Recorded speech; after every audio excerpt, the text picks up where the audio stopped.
David, the suspect, had an ISIS flag in his vehicle. He had weapons, a potential IED. We heard Jim Spellman also say, according to the FBI, he was wearing military-style clothing. What do you make of all this? These are called clues. So initially, we heard I think it was the assistant special agent in charge with the FBI in New Orleans said that this was not a terrorist incident. I just wish people would take time to actually learn the facts before they make statements like this. Clearly, we have enough to say this was most likely a terror incident. The flag indicates political ideology, and of course, the level of preparation, the renting of the car, the body armor, the various weaponry, and the IEDs, which interestingly, since he had the IEDs, I'm wondering if his original plan was not to crash, but rather was to escape and continue doing some other acts of terror elsewhere. If you're an FBI investigator on this case, what is your first priority? Establishing a motive? Well, I think the motive can wait right now, because if you attack somebody and you have an ISIS flag in your car, I think for the time being we could think the motive is ideology.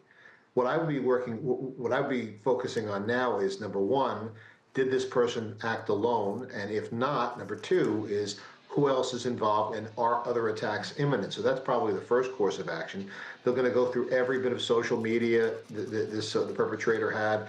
I don't know if they have, they report the fire where allegedly this person was staying. I don't know if that report is correct, but if it is correct, I would suspect that you'd have computers and things like that that were destroyed in that fire, because those are a treasure trove of information. But still, there's going to be there'll be enough evidence to figure out what this person was doing, who he was communicating with, and see whether this was a lone wolf attack or in fact a conspiracy.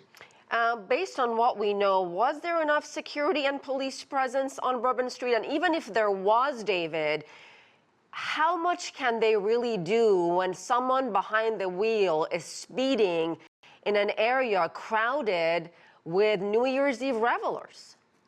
That is a perfect question, and I would suggest anyone by the way, if you're a law enforcement administrator, take a look what the NYPD does with respect to securing New Year's Eve celebrations in Midtown Manhattan.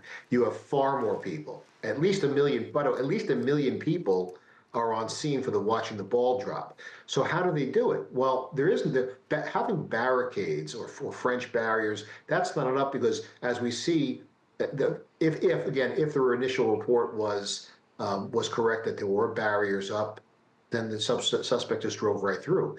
What does the NYPD do? They take garbage trucks. They park them at intersections. There is no way, I don't care what rate of speed you're driving at, you're not getting through into the area where the crowds are assembled. So it's a matter of, there's an axiom, physical security first. You can't rely on a barrier and the presence of law enforcement to deter someone who's in a truck barreling at a high rate of speed. What you need is an object of sufficient mass and weight to stop that person from actually gaining access to the area where the crowds are. And what do you make of the timing? This happened around 3 a.m.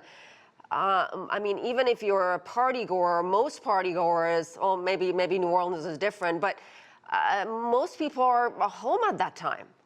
Yeah, not New Orleans. I mean, it's a party town. But to your point, I don't know, because you would suspect either just before or immediately after New Year's, it would have the greatest number of party goers. That certainly would be true in New York. I don't know if you take a look at New York, for example, where I'm from, the crowd begins to dissipate pretty quickly after New Year's. People start fading out, and if you were to perpetrate an attack, you'd want to be there at the time that most people were present. So that's a good question. But in New Orleans, there's, especially on New Year's Eve, there's obviously crowds sufficient enough to make that attack a horrific one. And David, I have to ask you, just a couple of weeks ago, we saw a similar attack in Germany. Are these types of assaults becoming a growing concern for authorities? No, of course, and whether they're concerted, as in efforts involving multiple people conspiring to perpetrate these acts, or the result of lone wolves just listening. If you have an ideology, and as we know, in the last several weeks, law enforcement reported that there was a call for among the jihadists that American or jihadists or sympathizers living in Western countries, including the United States, perpetrate attacks when on New Year's Eve. So was this a lone wolf who listened to that call, or was this a concerted effort? I think I'm sure they'll be able to find out, with a bit of investigation. But there clearly is it clearly was a call for these type of attacks to occur, and I'm kind of frankly surprised there weren't more of them. Yeah, it's just so many questions still. David Katz, thank you so much.